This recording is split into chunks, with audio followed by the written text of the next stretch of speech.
찬양하면서 일성교회에 시작합니다.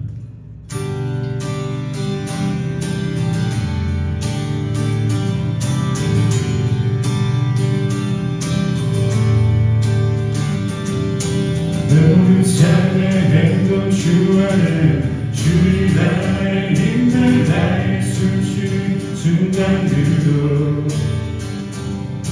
내 모든 삶의 걸음 주 안에 내일도 주 안에 나의 숨쉬는 순간들도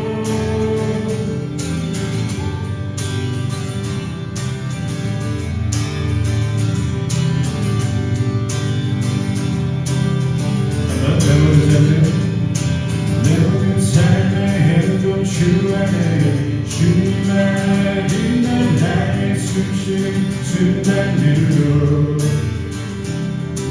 내 모든 삶의 걸음 주 안에 내일도 주 안에 나의 숨쉬는 순간들도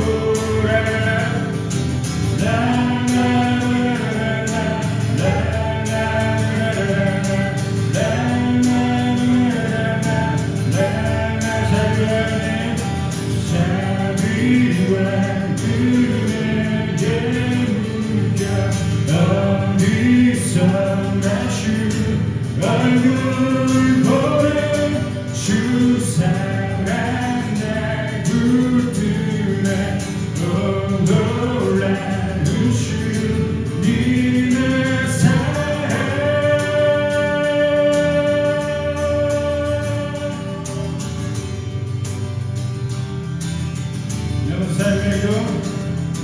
내 모든 삶의 행동 주 안에 주님의 힘내 나의 숨쉬는 순간들도 내 모든 삶의 걸음 주 안에 내일도 주 안에 나의 숨쉬는 순간들도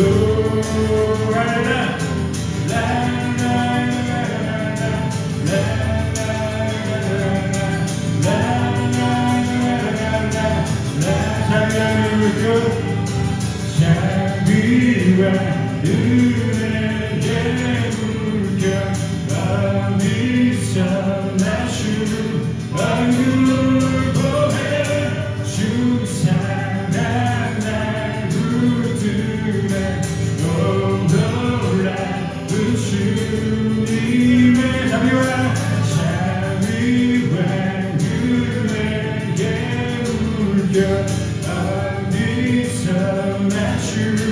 얼굴 보내 주 사랑 날 붙드네 놀라운 주님의 사랑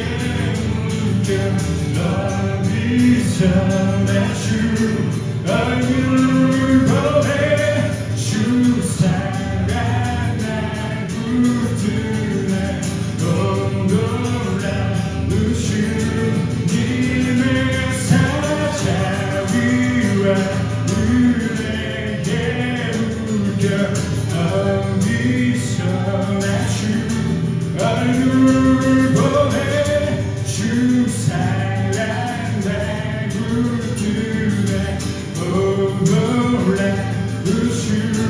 주님의 사랑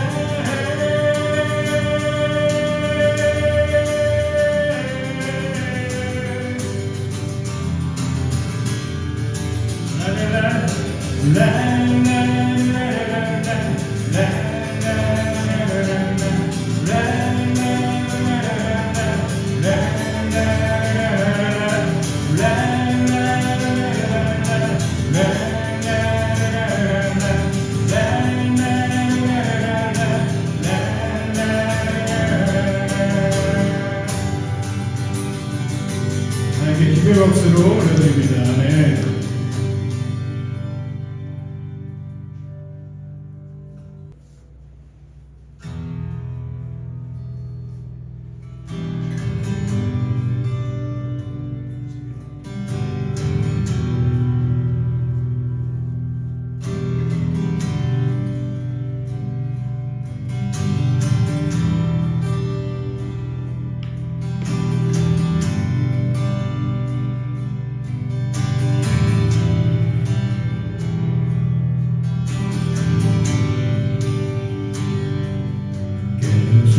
주시면 어려운 날 그대로 모아 고치셨네 건네셔도 후회받네 난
자유해 난 자유해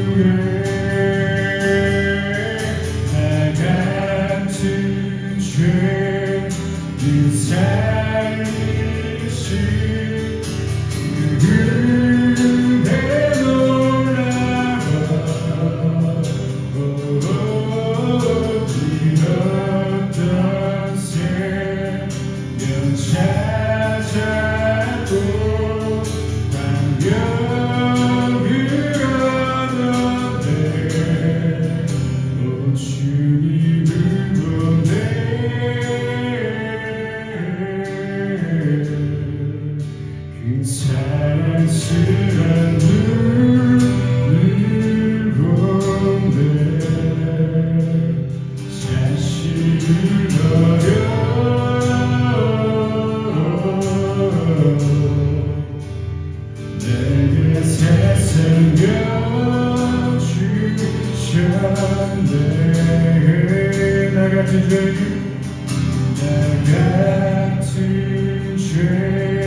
그대로라고 이것도 새며 찾았고 반격이 없는데 주님을 보내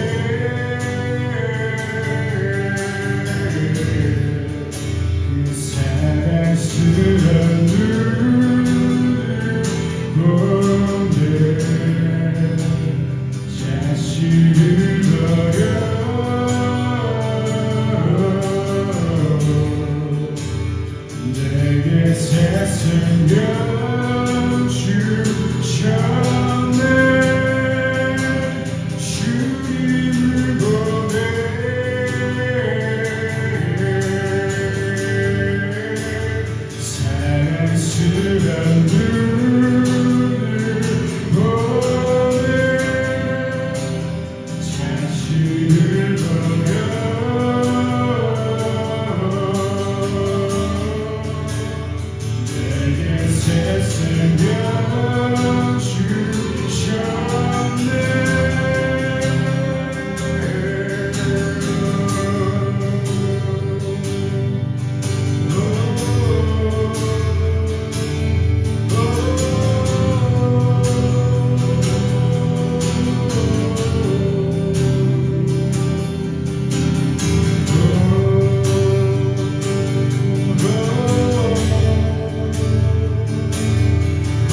자신을 버려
완전한 하나님 향하여 내 영혼 거룩한 은혜를 향하여 내 마음 완전한 하나님 향하여 내 영혼 거룩한 은혜를 향하여 내 마음 완전한 하나님 향하여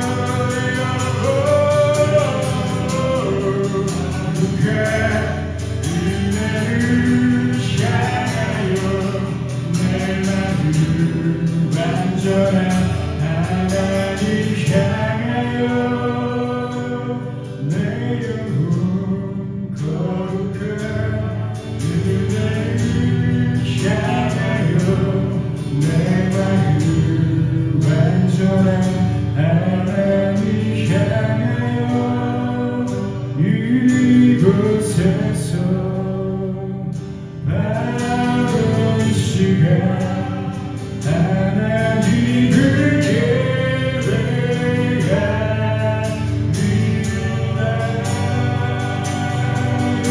이곳에서 바로 이 시간 하나님을 예배합니다.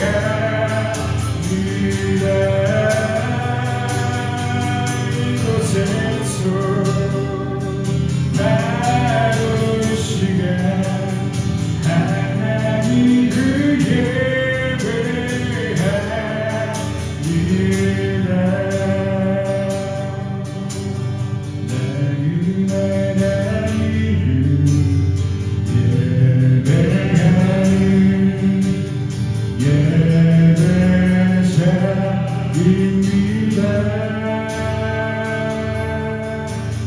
내가 서 있는 곳 어디서나 하나님을 예배합니다. 내 영혼 거룩한 은혜를 향하여 내 마음 완전한 하나님 향하여 이곳에서 바로 이 시간 하나님을 예배합니다. 내 영혼 거룩한 은혜를 향하여 내 마음 완전한 하나님 향하여 이곳에서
함께 사도신경으로 우리 신앙 고백하겠습니다.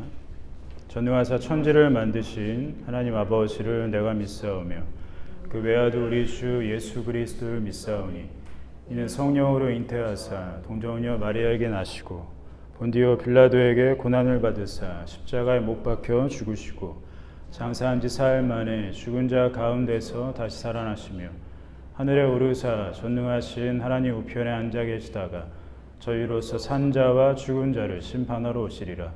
성령을 믿사오며 거룩한 공회와 성도가 서로 교통하는 것과 죄를 사하여 주시는 것과 몸이 다시 사는 것과 영원히 사는 것을 믿사옵나이다. 아멘. 함께 보실 말씀은 오늘 마태복음 24장 1절과 2절입니다. 24장 1절과 2절.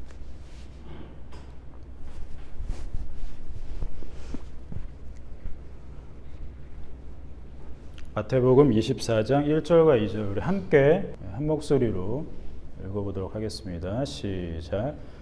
예수께서 성에서 나와서 가실 때에 제자들이 성전 건물들을 가리켜 보이려고 나아오니 대답하여 이르시되 너희가 이 모든 것을 보지 못하느냐? 내가 진실로 너희에게 이르노니 돌 하나도 돌 위에 남지 않고 다 무너뜨려지리라. 아멘. 예수님께서 이 땅에 오시기 전까지 보면 성전은 사람들에게 엄청난 존재감을 가진 그런 것이었죠. 성전이 곧 자신의 믿음이었고 또 생명과도 같이 생각했습니다. 그렇게 여기는 것은 잘못된 것은 아니었습니다. 왜냐하면 하나님께서는 처음 이스라엘 백성들을 불러 모으시고는 성막을 주시죠. 그리고 그 성막 안에 자기가 직접 임재하겠다 이렇게 약속하셨습니다. 그렇기 때문에 그런 것이죠. 그렇기 때문에 그것을 믿음으로 여기고 그것을 생명처럼 여기는 것은 잘못된 것이 아닙니다.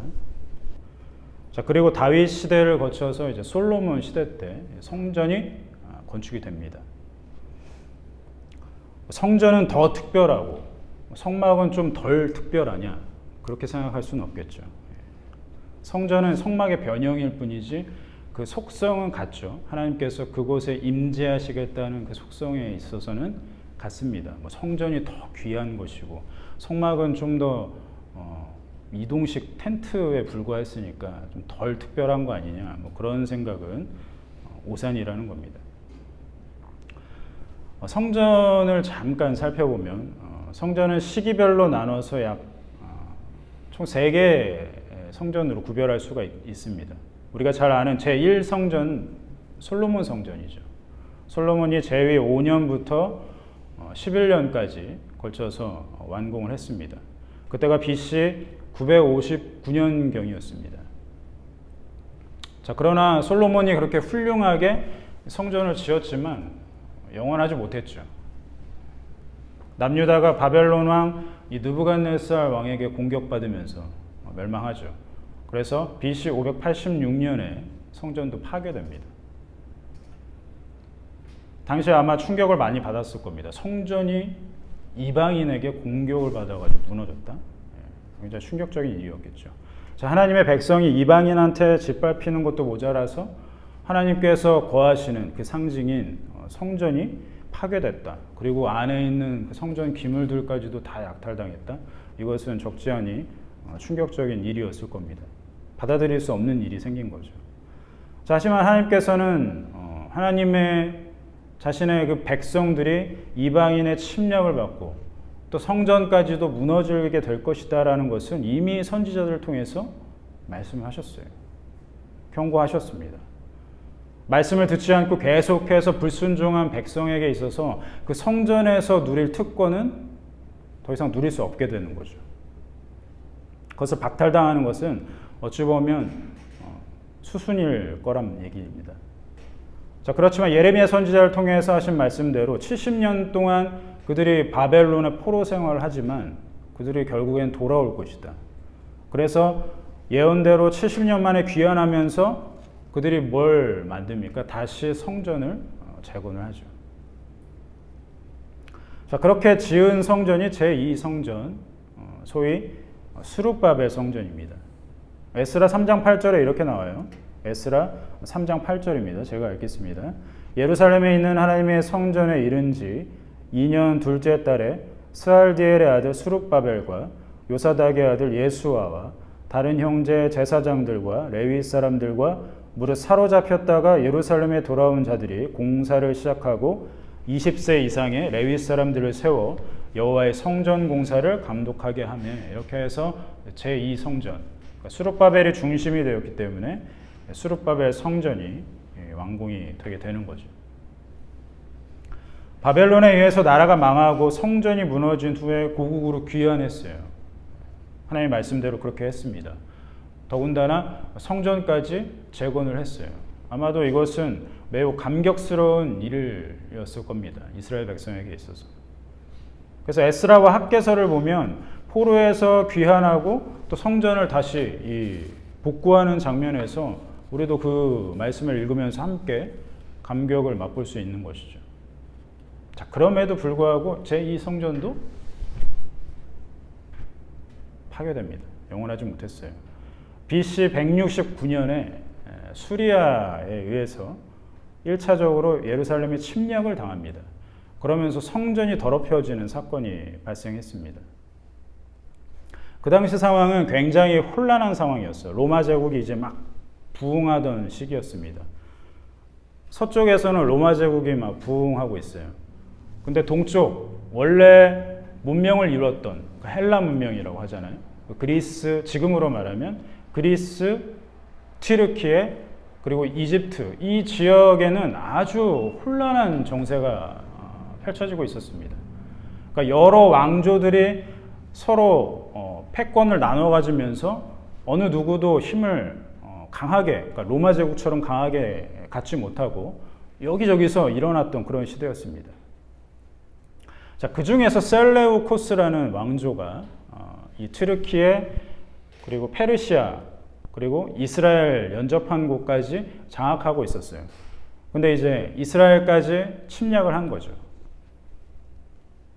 자, 그렇게 되면서 유대 문명보다 헬라 문명이 우수하다. 왜요? 자기들은 헬라 문명이잖아요. 그래서 그들의 헬라 문명의 우수성을 선전하기 위해서 무슨 짓을 하냐? 성전 가운데에다가 제우스 신상을 설치를 합니다.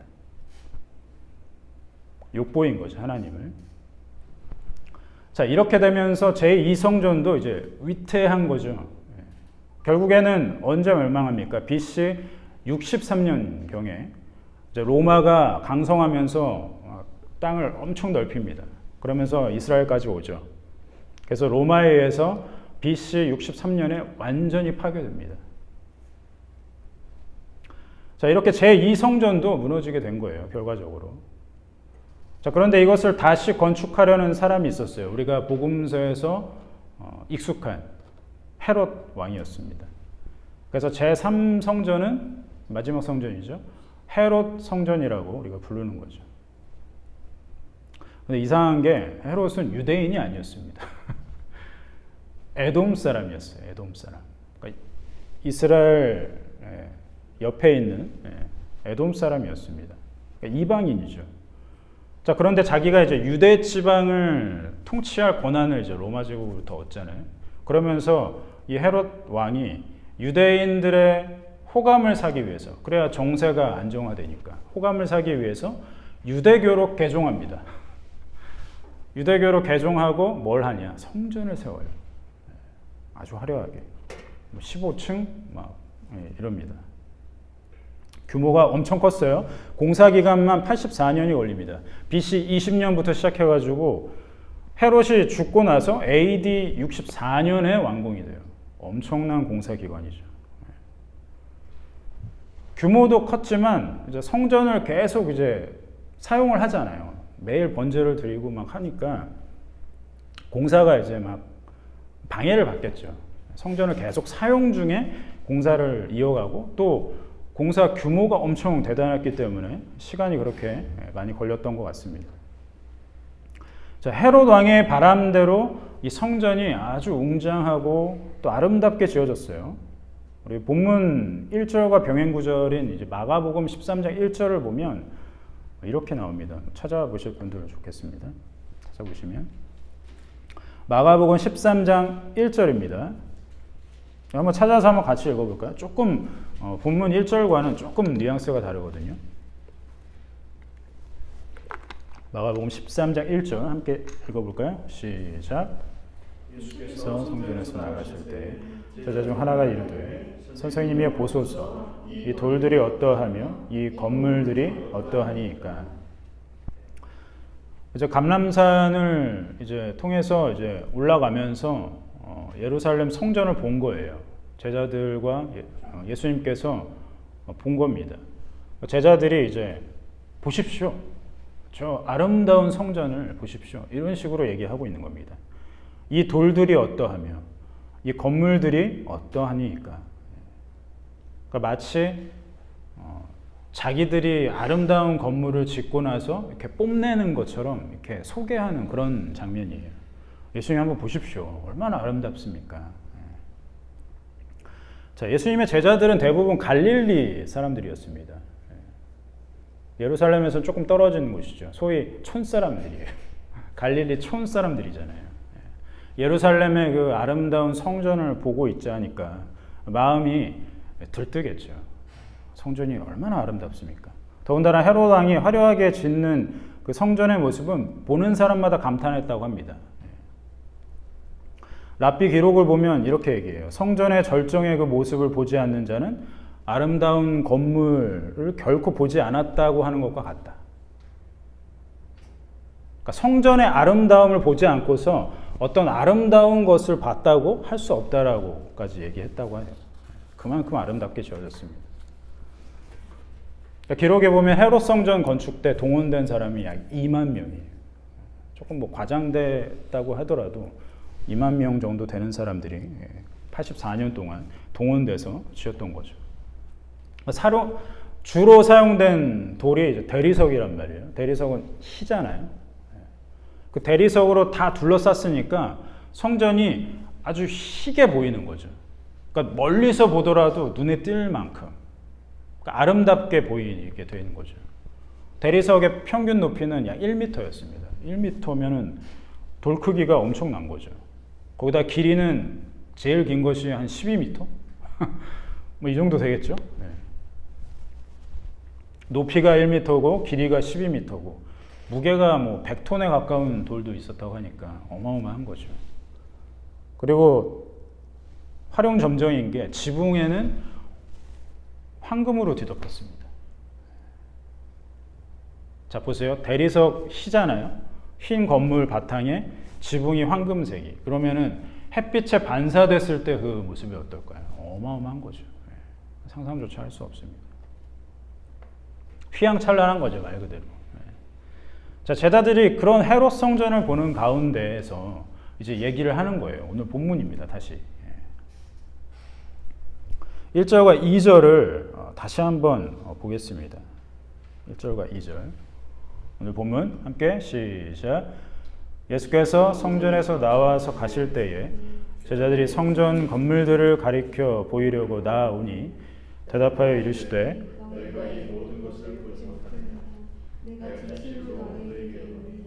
돌 하나도 돌 위에 남지 않고 다 무너뜨려지리라.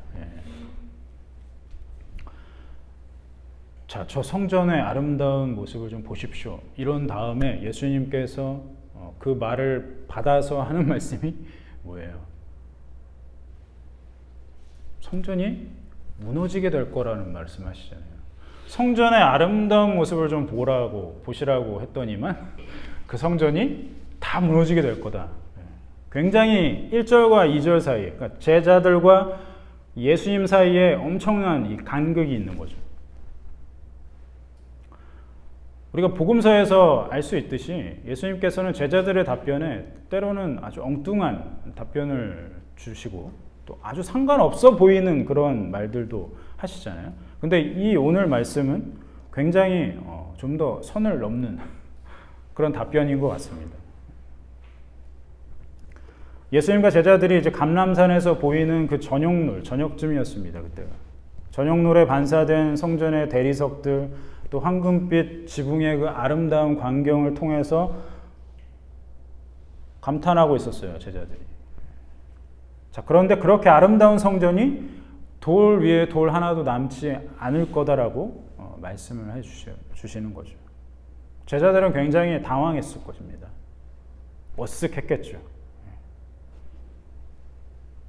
예수님의 반응이 터무니없게 느껴졌더라도 예수님의 말씀, 이 성전이 황폐하게 될 것이다 라고 하신 말씀은 이루어지죠. AD 70년에 얼마 안 돼서예요. 완공한 지 6년 정도밖에 안 됐는데 티투스 장군이, 로마의 티투스 장군이 쳐들어옵니다. 그리고 철저하게 파괴하죠. 돌 위에 돌 하나도 남지 않았습니다. 실제로. 지금 예루살렘에 남아있는 통곡의 벽이라고 불리는 그 벽은 실제 성전의 벽이 아니에요. 그게 이제 성전의 서쪽에 있는 벽이라고 생각을 하는데 그건 축대입니다. 축대. 축대라는 것은 뭐 이렇게 자연재해로부터 뭔가 보호하기 위해서 이렇게 세우는 어떤 보조벽인 거죠. 그러니까 실제로 성전벽이 남아있는 것이 아니라 보조벽이 남아있는데 지금 유대인들은 거기다 가서 기도하는 거예요. 엉뚱하게. 성전도 아닌데. 지금 성전이라고 할 수 있는 것은 아무것도 안 남아있다는 거예요. 예수님의 말씀대로. 예루살렘 성이 함락되고 멸망해서 그래서 이 성전이 황폐화되는 문제는 어떤 문제입니까? 하나님의 백성들이 말을 그렇게 안 들으니까 내가 너네가 제일 소중하게 여기는 것 그거 좀 뺏을게 이런 유치한 문제가 아니에요. 좀 더 보겠습니다. 사실 하나님의 백성들의 죄가 아니라면 성전은 여전히 기능하고 있겠죠. 성전으로서의. 그렇지 않습니까? 그러나 그렇지 못했죠. 구약에서 가장 마지막에 활동했던 이 말라기 선지자를 통해서 하나님께서 이렇게 말씀하세요. 말라기 1장 6절에서 8절입니다. 찾으실 수 있으신 분은 찾으면 좋겠습니다. 말라기 1장 6절에서 8절 제가 읽겠습니다. 내 이름을 멸시하는 제사장들아 나 만군의 여호와가 너에게 이르기를 아들은 그 아버지를 종은 그 주인을 공경하라니 내가 아버지일진데 나를 공경함이 어디 있느냐 내가 주인일진데 나를 두려워함이 어디 있느냐 하나 너희는 이르기를 우리가 어떻게 주의 이름을 멸시하였나이까 하는도다. 너희가 더러운 떡을 나의 제단에 드리고도 말하기를 우리가 어떻게 주를 더럽게 하였나이까 하는도다. 이는 너희가 여호와의 식탁은 경멸히 여길 것이라 말하기 때문이라. 만군의 여호와가 이르노라 너희가 눈먼 희생제물을 바치는 것이 어찌 악하지 아니하며 저는 것 병든 것을 드리는 것이 어찌 악하지 아니하냐. 이제 그것을 너희 총독에게 드려보라. 그가 너를 기뻐하겠으며 너를 받아주겠느냐. 그러니까 말라기 선지자를 통해서 하나님께서 이스라엘 백성들이 하는 그 성전에서 행하는 행태를 보시면서 비꼬시는 거죠. 조롱하시는 겁니다. 너희가 병든 것을 드리면서 저는 것을 드리면서 어찌 나한테 그것을 받으라고 말하냐. 그게 어떻게 공경이냐 멸시지. 전혀 공경하지 않았다는 거예요. 그러면서도 이스라엘 백성들은 여전히 성전을 사용하고 있는 거예요. 그렇죠? 예수님이 오시고도 계속해서 성전은 사용됐어요. 헤롯 성전이 사용됐다는 겁니다. 여전히 그들은 제사를 지냈고 제물을 풍족하게 드렸습니다. 형태로 보면 제사를 소홀히 하고 제물을 좀 덜 드리고 뭐 그런 게 아니었어요. 여전히 형태적으로는 보면 완벽한 제사고 완벽한 제물들이에요. 그러니까 그런 거죠. 이스라엘 입장에서는 자기들이 하나님을 공경했다고 하지만 하나님께서는 어떻게 받아들이시는 거예요? 자기를 멸시하고 있다고 받아들이시는 거죠. 늘 제사와 늘 제물을 드렸을지라도 하나님께서는 받지 않으셨다라고 지금 말씀하시는 겁니다. 선지자를 통해서. 자, 이렇게 하나님의 집인 성전이 제 기능을 하지 못하고 있었습니다. 이것을 극명하게 보여주는 사건이 일어납니다. 소위 이제 성전 정화 사건이라고 이제 우리가 기억하죠. 예. 마태복음 21장 12절과 13절입니다. 마태복음 21장 12절과 13절 한번 찾아서 한번 같이 읽어볼까요? 오늘 본문 좀 앞에 마태복음 21장 12절 13절 한 목소리로 읽겠습니다. 시작. 예수께서 성전에 가셔서 성전에서 매매하는 모든 사람들을 내쫓으시며 돈 갚는 사람들의 상과 기둥이 파는 사람들의 계좌를 그대로 없으시고 그들에게 이르시되 기록된 바와 내 손은 또 한 시가 그걸음을 받으라 하였거늘 너희는 강도의 소굴을 만든다. 네, 우리가 잘 기억하고 있는 사건이죠. 성전 정화 사건은 하나님의 집으로서의 그 기능을 하지 못하고 있다는 것을 두드러지게 우리에게 보여주는 그런 사건일 것입니다. 예수님께서는 성전의 이 정화 사건을 통해서 성전 파괴 사건의 미리 보기, 그러니까 예고편으로 보여주셨다는 것을 우리가 상상해 볼 수 있다는 거죠. 성전은 구약의 상징이었습니다. 그러니까 옛 시대의 상징이라고 할 수 있죠.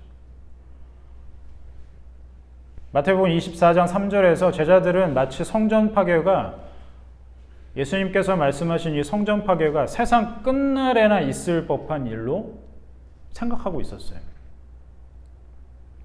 아직 제자들은 어떤 세계관에 갇혀 있습니까? 유대 세계관에 갇혀 있잖아요. 유대인들의 세계관에서는 성전이라는 것이 파괴될 때쯤이면 그것은 세상 마지막 날에나 일어날 법한 일이라고 믿고 있었다는 거예요. 제자들도 마찬가지였습니다.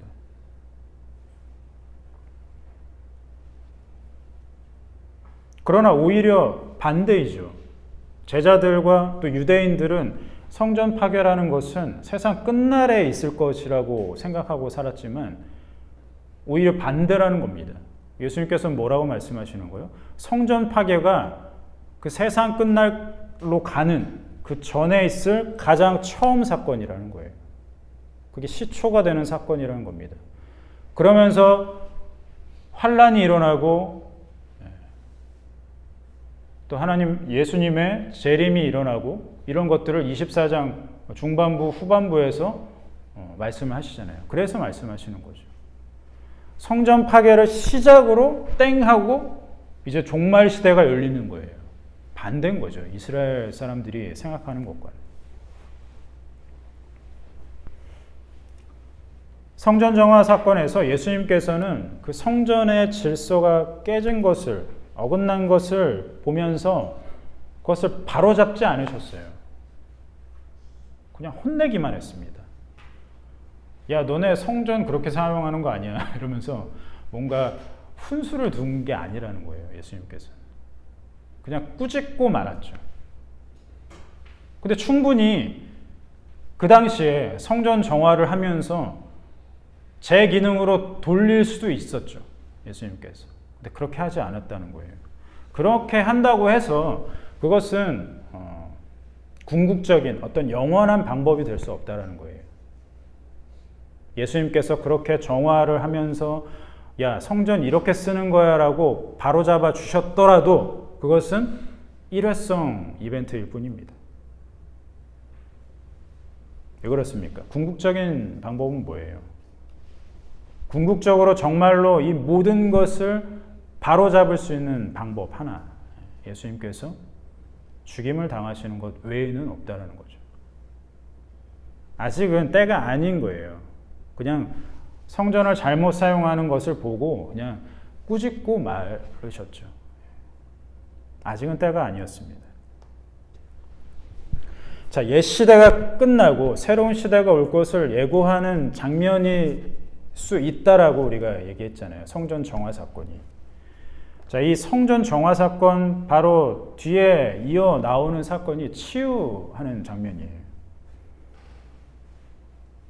그래서 여기서 우리가 옛 시대, 그러니까 성전 시대가 끝나고 예수님의 새로운 시대가 올 거라는 것을 예고하는 사건이 바로 성전 정화 사건이라는 것을 알 수 있는 대목이 나옵니다.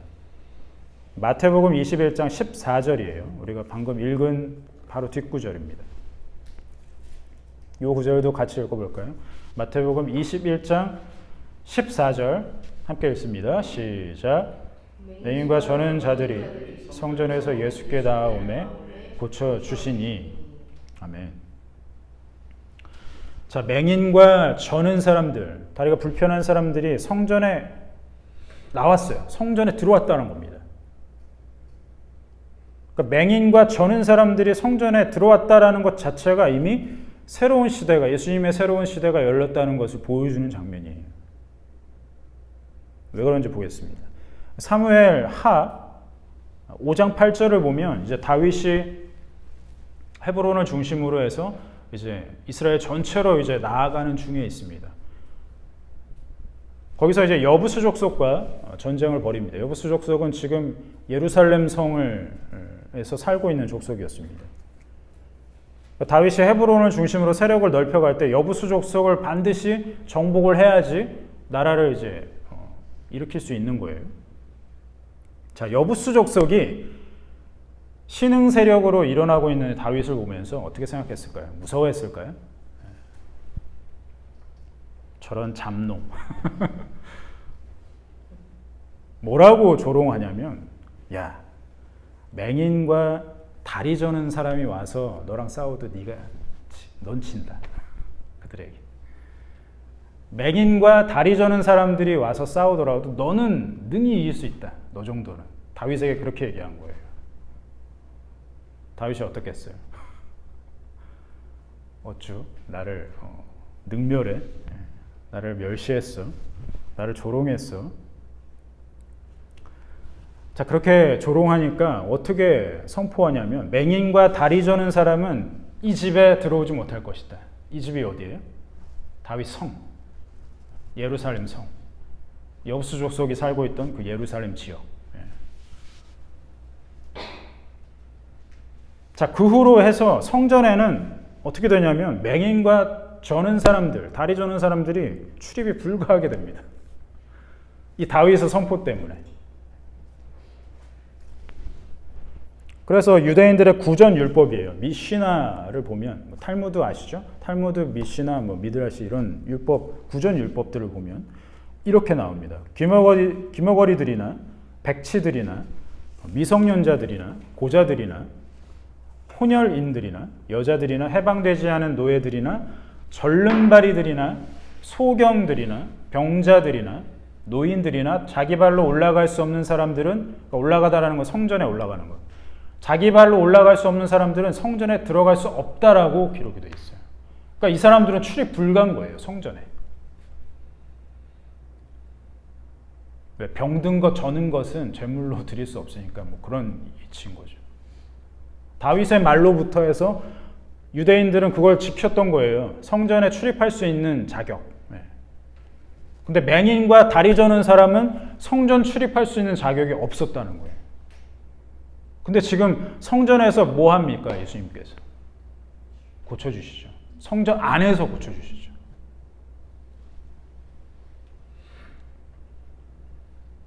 성전 정화 사건, 또 오늘 말씀에 성전 파괴를 예언한 말씀, 이런 것들은 이제 시작된 새로운 시대의 그 시작을 알리는 신호탄 같은 거예요. 끝이 아니죠. 성전 파괴가 끝이 아니죠. 유대인들이 생각한 것처럼. 시작이라는 겁니다. 그리고 실제로 어떻게 됩니까? 예수님께서 십자가에서 숨을 거두시는 그때, 그 시각에 성전 지성소의 휘장이 갈라지죠. 그것을 보여주시는 거죠. 이제 새로운 시대가 열렸어. 선포하시는 거죠. 새로운 시대는 온전한 성전이 되신 예수님께서 주인이 되시는 그런 시대입니다. 그런데도 불구하고 여전히 구약의 방식, 뭡니까? 성전을 중심으로 한 그런 신앙생활을 하고 있다면 그것은 새로운 시대의 방식이 아닌 것이죠. 예수님이 거하시는 곳이 바로 성전이 됩니다. 왜요? 예수님이 거하시기 때문에. 그 예수님이 내 안에 계시죠. 내 안에 성령으로 계시기 때문에 내가 성전이 되는 것이죠. 그리고 또 예수님과 연합한 사람들의 모임 가운데에서도 예수님께서 함께 하시기 때문에 그곳이 또 성전이 되는 것이죠. 건물로서의 의미가 아닙니다. 성전이라는 것은. 이 말을 바꿔 말하면 이런 거예요. 성도의 모든 일상이 곧 성전으로서의 그 기능이 발휘되어야 된다는 겁니다. 성도의 모든 일상이 성전으로서의 기능이 발휘되어야 한다.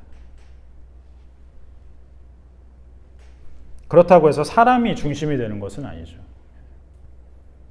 내 안에 예수님이 거하시니까 나는 소중해. 이건 좀 뭔가 바뀌는 거예요.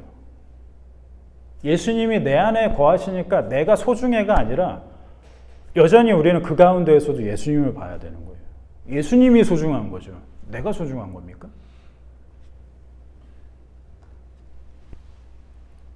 그러니까 예수님께서 각 사람에게 거하시는 것에 우리는 더욱 초점을 둬야 한다는 거죠.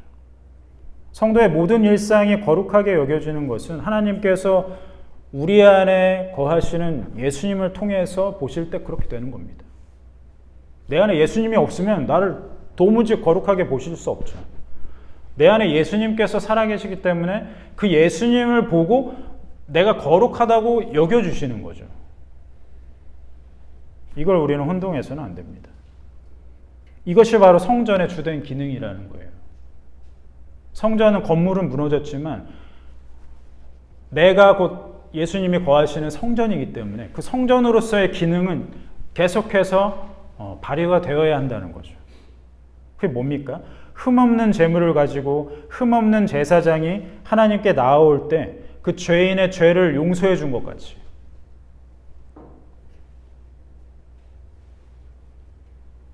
그때서야 비로소 하나님께서 거룩하다고 여겨주시잖아요. 받아주시잖아요.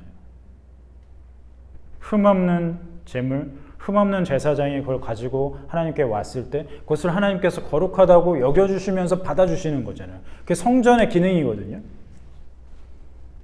마찬가지입니다. 우리 안에 만 가지 죄가 있다고 하더라도 그것을 대신 지시고 거룩한 산 제물이 되신 흠없는 어린 양 되신 예수님을 통해서 우리는 하나님께 거룩하다고 받아들여지는 겁니다. 우리 안에 수만 가지 죄가 있잖아요. 근데 우리를 어떻게 거룩하다고 여겨주실 수 있습니까? 너희는 거룩한 나의 백성이야 라고 어떻게 선포해 주실 수 있습니까? 예수님 때문이라는 겁니다. 성전 시대를 마감했어요. 새로운 시대가 열렸습니다. 이 모든 것이 예수님으로 인해서 가능하게 됐다라는 겁니다. 이게 복음이죠. 우리가 이 사실에 더욱더 감격하고, 그렇죠? 그래서 더욱더 예배하고, 그러므로 말미암아서 우리의 모든 일상이 하나님께 거룩하게 받아들여지는 우리 모든 성도가 되기를 바랍니다. 아멘.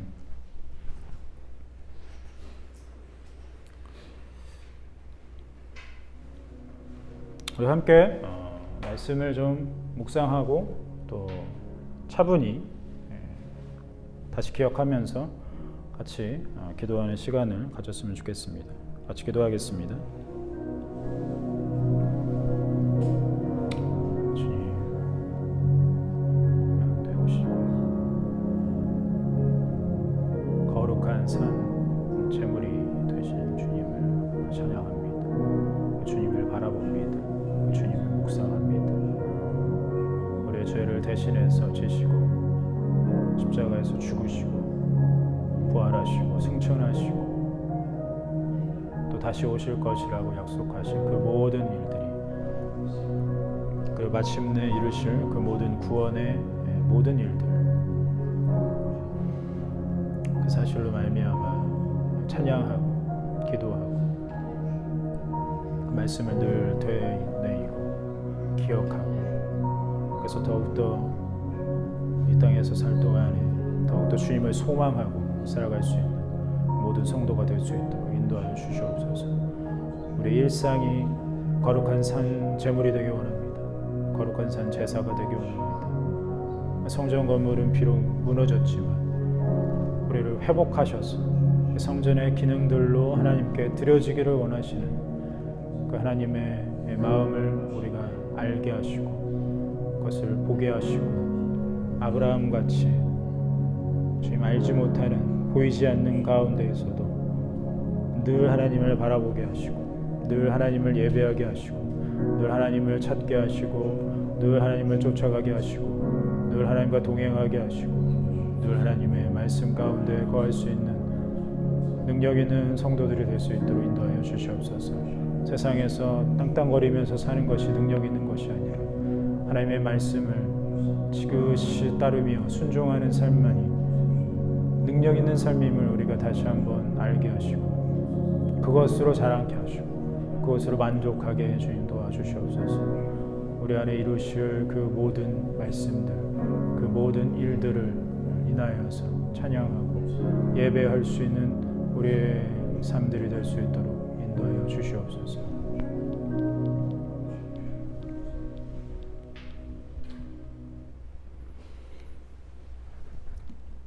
사실 하나님 아버지 감사합니다. 우리에게 독생자 예수 그리스도를 아끼지 않고 우리에게 주심을 감사합니다. 예수님께서 우리 죄 대신에 십자가에서 돌아가시고 그 일로 말미암아 그것을 믿는 자들에게 영생을 주시고 구원을 주시는 또 참된 회복과 새 창조를 주심을 감사합니다. 이 사실로 인하여서 우리가 찬양하고 기도하며 예배할 수 있는 또 그것을 쫓아 살 수 있는 우리 성도들의 인생이 될 수 있도록 바람이 될 수 있도록 인도하여 주시옵소서.